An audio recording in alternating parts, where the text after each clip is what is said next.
I'm not sure why it took George Romero 2 whole decades before making another entry in his Dead franchise. Think about it. In the years following Day of the Dead, zombie movies came and went. Most of them were shameless knockoffs or blatant parodies. Some were successful, most were forgettable, and almost all of them used the same naming scheme: Something of the Dead. In 2005, there was even an attempt to cash in on Romero's franchise when an unrelated sequel to Day of the Dead was released direct-to-video. I have seen it just for curiosity's sakes, and while it wasn't absolutely abysmal, there's a reason why no one talks about it. It's still pretty bad. So maybe it was all of these unofficial Dead movies that sparked Romero's interest in continuing his own series.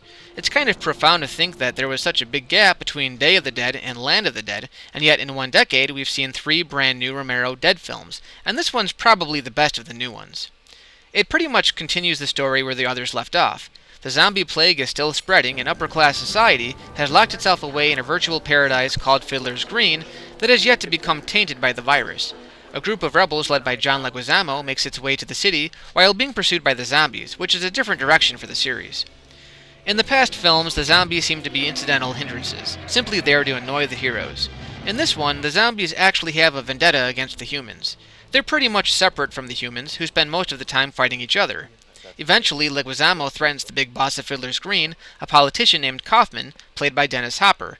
This is an interesting connection because the last time we saw these two together was in the ill-fated Super Mario Bros. Movie, in pretty much the same roles. The film actually moves at the pace of Dawn of the Dead. It has an epic feel to it, and there's an actual story being told revolving around Leguizamo's extortion attempts against Hopper, and the zombies continuing to breach the city despite it being heavily fortified by armed sentries and an electric fence. The zombies also seem to have a leader in the form of a former gas station attendant turned zombie, Big Daddy, played by Eugene Clark. Clark not only learns how to communicate with other zombies, but also attempts to handle a firearm, so he's very reminiscent of Bub from Day of the Dead. That's what's so intriguing about these films. While they don't seem to follow any kind of chronology, Romero seems to transfer over ideas and themes from past films. It started in Night of the Living Dead when we first learned of the spreading epidemic.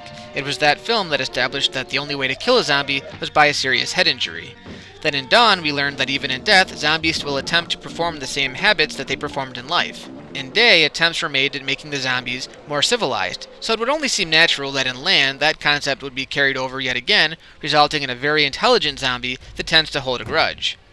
Eventually, Big Daddy finds a way into the city, by swimming. This movie really isn't as memorable as the past films, and that's partially because it is so recent, but it tends to be heavy in style. Seeing a horde of zombies surface from the water's edge, Rambo style, is satisfyingly eerie, and while the makeup isn't as gruesomely over the top as it was in Day of the Dead, they still get the job done with some exceptional death sequences.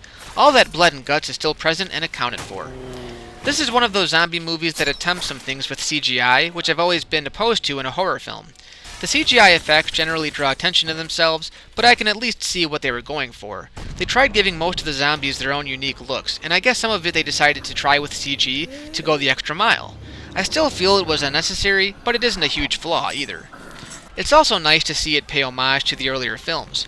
Toward the end, Tom Savini makes a brief appearance as a biker zombie. According to Romero, this is actually the same character from the end of Dawn of the Dead, still walking around since that time. This one was met with mixed reception. It was great to see another official Romero film after such a long period of time passed, but it doesn't really stand out from any of the other good zombie films. Like Dawn, the characters aren't as memorable, and it has a big-budget Hollywood feel to it that doesn't feel as true to the series as it could have been had it been developed independently. Sometimes less money is more. Try making sense of that. Now, is it a good movie? Absolutely. Whether you buy it or rent it, you'll be getting your money's worth. It's almost on par with the originals and succeeds in trying new things, like having an army of zombies marching toward the last human outpost on Earth. The makeup is pretty fun to watch, and after having to put up with a slew of copycats for 2 decades, it's a breath of fresh air to see something done from a true master of horror.